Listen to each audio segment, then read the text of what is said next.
सालों बाद उसकी कॉल आई और वो भी रात के 3:30 बजे। मैं नींद में था तो कॉल रिसीव नहीं की। थोड़ी देर बाद फिर से कॉल आई।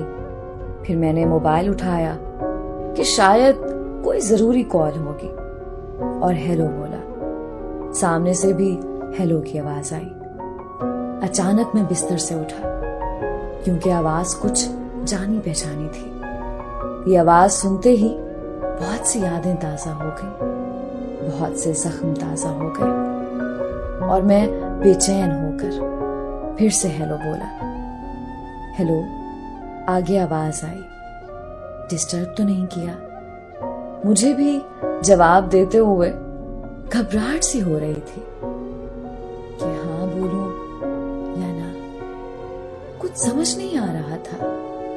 मेरे दिल में सवालों का समंदर घूमने लगा कि आखिर क्यों इतने सालों बाद मेरी याद आ गई। मैंने हिम्मत करके बोला, नहीं, बोलो।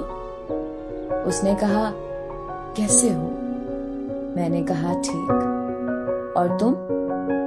तो आगे से वो रोती हुई आवाज में बोलने लगी, ठीक नहीं हूं। अब मैं और भी उलझन में हो गया कि ये क्या हो रहा है कि इतने सालों बाद रात को कॉल आती है और रोने लग जाती है।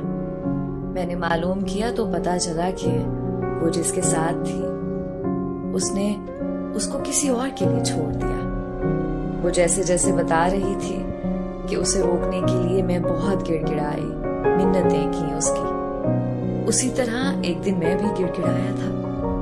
मेरी आंखों में आंसू थे, चेहरे पर मुस्कुराहट थी कि मेरे सच्चे प्यार की सजा उसे बखूबी मिली।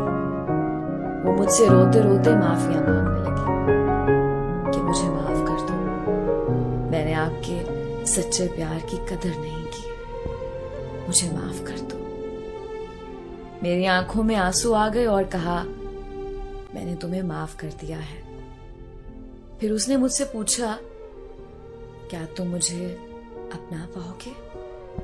ये सवाल सुनते ही मुझे वो रात याद आ गई जिस रात उसने मुझे ठुकराया था किसी और के लिए। और मैंने आंखों में आंसू लिए जवाब दिया, नहीं, कभी नहीं।